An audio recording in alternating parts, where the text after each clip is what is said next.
no matter what they do, I don't think this will work. So that's fine. Pastor Cal, to me, is wasting his time on this couple. Like, I don't see the vision. I don't see it. Hi guys, welcome back to my channel. Today, I will be reviewing episode 6 of Married at First Sight, season 19. Okay, so we see all the couples are basically packing. They are getting ready to leave their honeymoon, leave Panama, and we see Pat and Rhonda. Rhonda is once again letting Pat know that she hasn't lived with someone for 25 years. I think this is Rhonda's like nerves coming in because she's like, oh my gosh, we're about to move in together.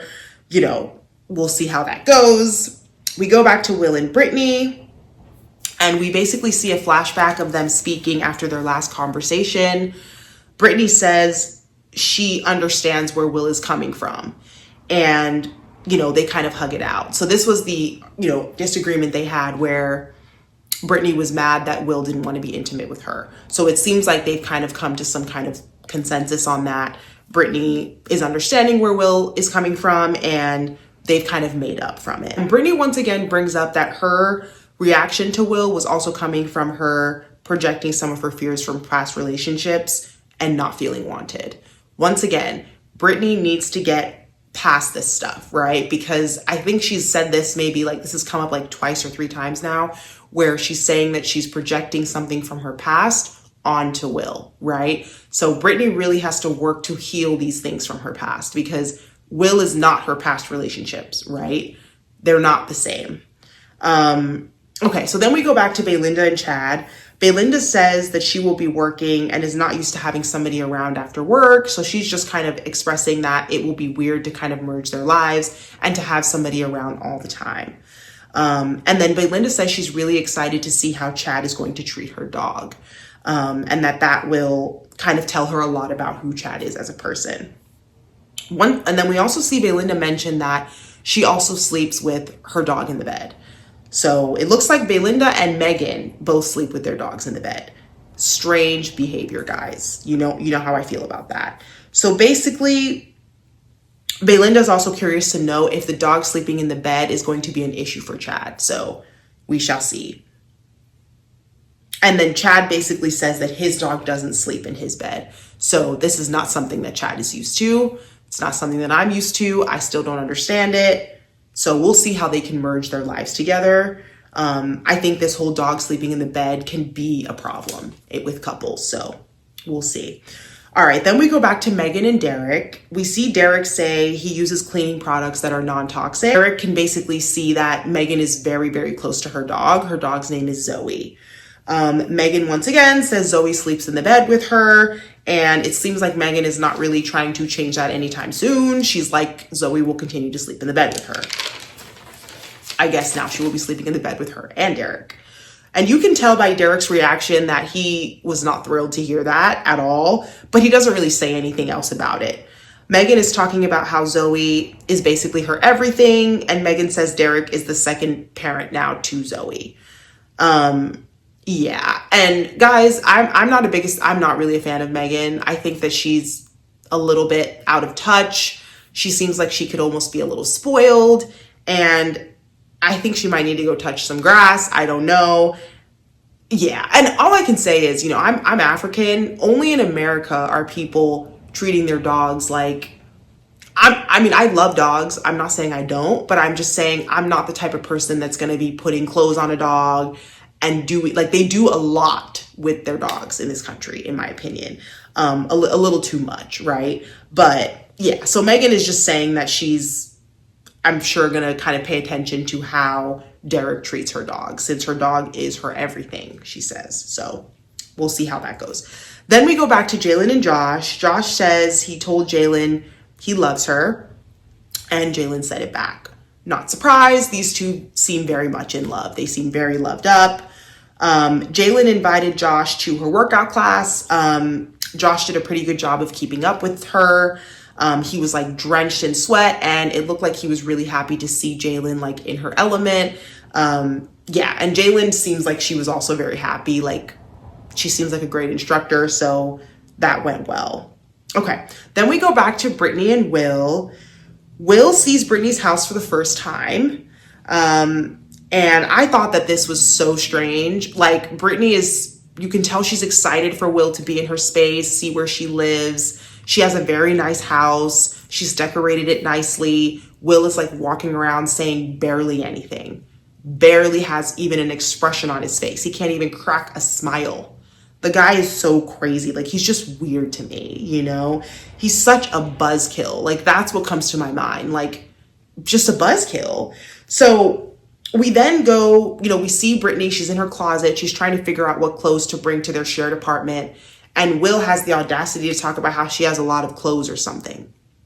He hasn't said anything about the house or what it looks like, or commented on anything that Brittany has in her house, but he's sitting here now criticizing the fact that she's gonna be bringing a lot of clothes with her or something.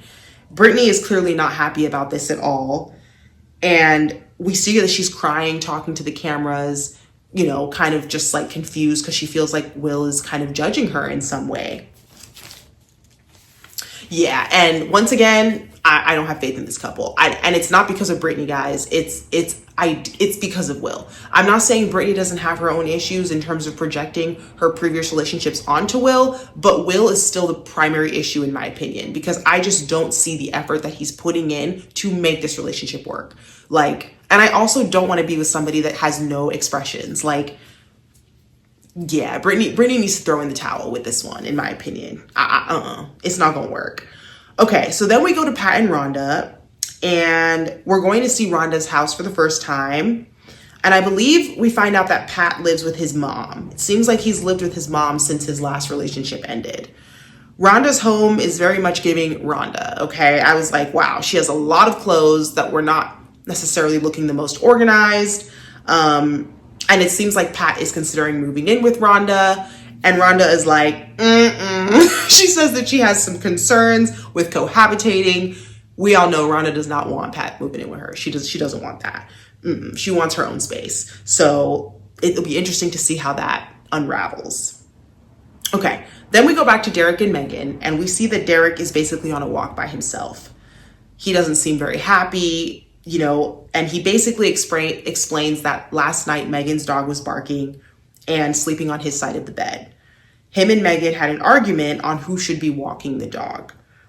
Derek says that he wasn't comfortable walking the dog by himself, and he was under the impression that when they were going to walk Zoe, that they would walk her together, right? So Derek says he's basically not used to being with someone that has a dog, and that he compromised on the dog sleeping in the bed. And then Megan then mentions that she compromises on him using different cleaning products. So when Derek makes the point that he compromised on Zoe sleeping in the bed, Megan kind of makes a rebuttal and talks about how she's compromising for Derek too. So Derek is like, oh, okay, how?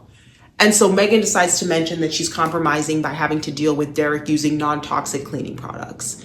Megan, and this is what I'm talking about, like, be serious. Like, that is not a compromise. If the guy wants to use non-toxic cleaning products, how are you compromising on that? How does that affect you in any way? It doesn't, right? And this is the issue I have with Megan, where I just don't like how when he expresses something he's not happy about, instead of her taking it and hearing him, she's so quick to rebuttal with, hey, well, you didn't do this, right? And what happens in this situation is she's never really hearing anything he's not happy about. She's too caught up in trying to figure out how she can then see where he's at fault. That's not how you resolve anything in a relationship. So I don't know how this is going to work. And then we see Megan saying that she doesn't complain about him not putting the toilet seat down. Once again, she's trying to find other things to now go after Derek for. So we also see Megan go into the bathroom and she slams the door at some point. Yeah. And once again, like, Megan just gets way too defensive during these arguments. And then she says she's feeling attacked. She gets angry and she wants to, like, storm out. Right. And then we see Derek basically explaining that there was no conversation on the dog sleeping in the bed. Megan was just under the impression that the dog would be sleeping with them.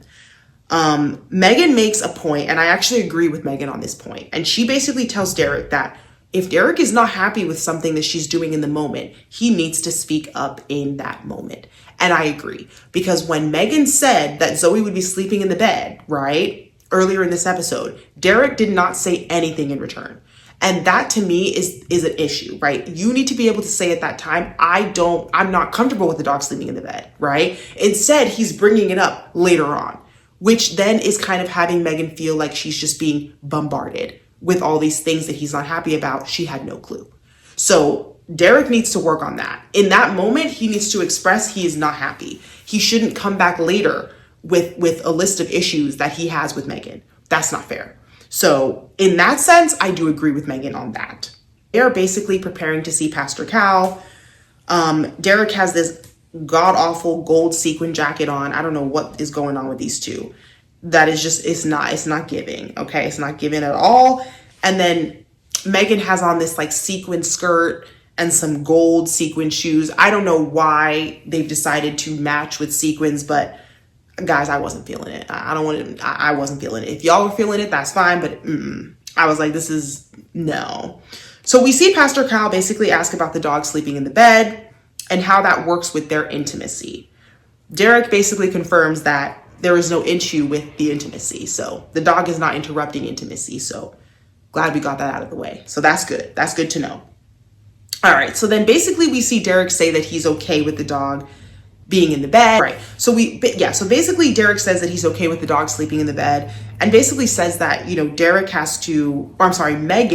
has to work on her basically trying to run when they have arguments. Derek says that he respects Megan's work ethic and sense of humor. Once again, I don't know what sense of humor he's referring to in Megan, but okay, if Derek thinks she's funny, then that's fine. So Megan admits she doesn't like confrontation and that her walls immediately go up, right? So Pastor Cal says that she has to be able to know that, Derek is someone that she can rely on. And when they have arguments, she doesn't have to just immediately get defensive. Yeah, and I don't know. So essentially, at one point they're talking to each other. Megan expresses, directly to Derek that something that she's not happy with. And we see Derek kind of move his hand away from her and just kind of, even his body language got like he was retreating, right? And they both just kind of seemed a bit annoyed with each other. So at one point, Pastor Cal basically says to Derek, can you respond to Megan in a better way? Like, can Megan say what she wants to say and him kind of give a better reaction? And even in him trying to react to Megan in a better way, he still seemed annoyed with Megan. So I don't know. Like, I had faith in this couple at some point, but I pick up on this overwhelming sense of annoyance that Derek has towards Megan. And my take on it is Derek seemed really excited about Megan, right, during the wedding and after. And I think that there's things that Megan has done that I feel like his sense of excitement for Megan has dwindled, if that makes sense. And I think it's almost turned into a level of annoyance towards her. So I don't know about this couple. I had a lot of faith. I thought that maybe it would work, even though I could tell they were very different. But the communication between them is not giving. Like, I don't know if it could work long term. So we shall see. And then Pastor Cal lets them know that somebody has to initiate reconciliation between them, right? So they don't live in a sense of conflict, right? So we'll see if they actually take Pastor Cal's advice, because this is very good advice. So, all right, then we go back to Brittany and Will, and basically they are also speaking to Pastor Cal. Okay, so we basically see Pastor Cal ask Brittany and Will, what are some good moments that they've had so far together? And there was just complete silence. It was so awkward. They were like looking at each other. And this is how I know this couple will definitely not last. Like, you can't name one good moment, not one, from their entire honeymoon. That's crazy. Crazy. So Brittany basically says she wears her emotions on her sleeve, but Will is not expressive. So they're basically opposites. Brittany says during the time so Brittany basically brings up the time that Will saw her house for the first time and how he had no reaction. And, she was sharing something that she had worked so hard for, that she set up, no expression, no reaction from Will. And Brittany was clearly not happy about this, right? And then the only time he had a reaction was when he was basically criticizing the amount of clothes she was bringing over. So Pastor Cal says that Will is not a mind reader, right, to Brittany, and that she also needs to speak up when she feels some type of way about how Will is behaving, right? And then Will basically talks about not wanting to initiate intimacy, right? And that whole debacle that they had. And explains that Brittany had taken this as rejection, right? Pastor Cal lets Will know that Brittany needed reassurance in that moment. And just to know that he didn't regret what they had done together, right? So Pastor Cal asks Will if he wants Brittany, right? Like if he wants her. And Will responds and says, of course. Guys, I don't believe it. I don't buy it. Okay. Like even his reaction was just, of course, like, no, I don't believe him. I'm not buying it at all. He's not into it. He's just not. So Will basically vows that in the next disagreement that him and Brittany have, right, that he will give Brittany a sense of reassurance and faith in them as a couple, right? Brittany says that she will listen to Will more and not internalize things as much, right? That is happening. So we shall see. No matter what they do, I don't think this will work. So that's fine. Pastor Cal, to me, is wasting his time on this couple. Like, I don't see the vision. I don't see it. All right, we go back to Pat and Rhonda, and it seems like they were discussing something about biking, like different biking groups. I think that they might both be into biking in the Austin area. And we get to see that they're going to be meeting with Dr. Pia, right? So when Dr. Pia comes over, Rhonda says that she's grateful that she's with a man that sees opportunities where he can do work in terms of, you know, she's happy that Pat recognizes that there are areas where he can improve, essentially. So he has the ability to reflect on himself enough to know that he has areas that he can work on things. And Rhonda basically brings up that she shared with Pat that there was this amazing biking group that she had heard about. And instead of Pat kind of questioning it or even saying, hey, how did you hear about this amazing group, right? He kind of talks about another biking group that he's a part of, right? Rhonda says that she didn't like this because in this moment she didn't feel heard. She feels like Pat is not really listening to her and that he's so quick to interject his thoughts on things, right? Instead of actually hearing Rhonda. Pat responds by saying that he feels attacked. And he says that Rhonda is very boisterous and that she can react negatively sometimes. So Rhonda's body language completely shifted when Pat said this. And you could tell that she was very hurt by this, right? Rhonda says that she wasn't aware that Pat felt this way and was basically wondering why Pat didn't say something earlier, right? Like she had no clue. We see Rhonda basically say that, you know, we can tell that she's worried, right? And she thinks that her energy might be too much for Pat. She starts crying and she says that this has happened to her in past relationships where she kind of felt like she was too much for her partner.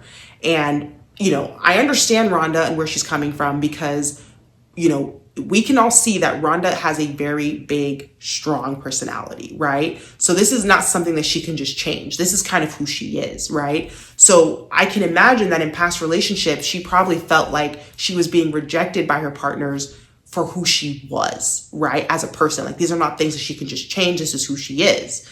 And I think by Pat, you know, explaining that he felt this way, she's like, oh my God, is Pat seeing me like the past partner she had saw her, right?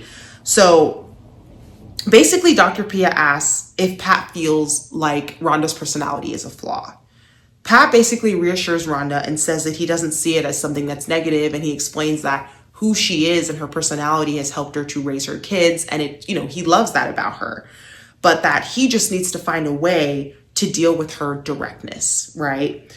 So Rhonda says that she appreciates what Pat said and, you know, hearing the nice things that he said about her and her personality, but she admits that she does need time, right? That even hearing that doesn't make her just become at ease, right? She's still kind of like, I need time to process all these things. And I think that that's fair. So we go back to Brittany and Will, and we see Will say that he doesn't express excitement the same way as Brittany does. And in my head, I'm like, we all know this. I mean, if anything, Will, you don't express excitement at all. Like, if anything, he always has the same expression no matter what's happening. It's crazy. So they're holding hands, and Brittany says she's a lover, not a fighter. It seems like these two are in decent spirits for now. We know that this usually doesn't last long. So, but it seems like right now they're doing good. Okay, so then we go back to Pat and Rhonda. Rhonda says that she's going for a walk. You can tell that there's still a lot of tension between these two. And we basically see Rhonda telling, telling the cameras that she's worried that Pat won't, be open and honest with her because he has a fear of her reaction, right? And her directness that he says that he has a hard time dealing with. At this point, guys, what are we? This is episode 6, right? I don't know. The only couple that I think will last for sure is Jalen and Josh. Everyone else, I don't know. And it's sad because earlier I had faith in at least three of the couples. Now I think I only really have full faith in Jalen and Josh so far. We shall see. But I just feel like, as I'm seeing their lives merging more and some of the fights that people are having and the issues, I don't really know if this will work. I don't see any of these couples really working besides Jalen and Josh as of now. But please let me know your opinions on this. Please like, comment, and subscribe at the bell. Thank you guys for watching. Talk to you next time. Bye.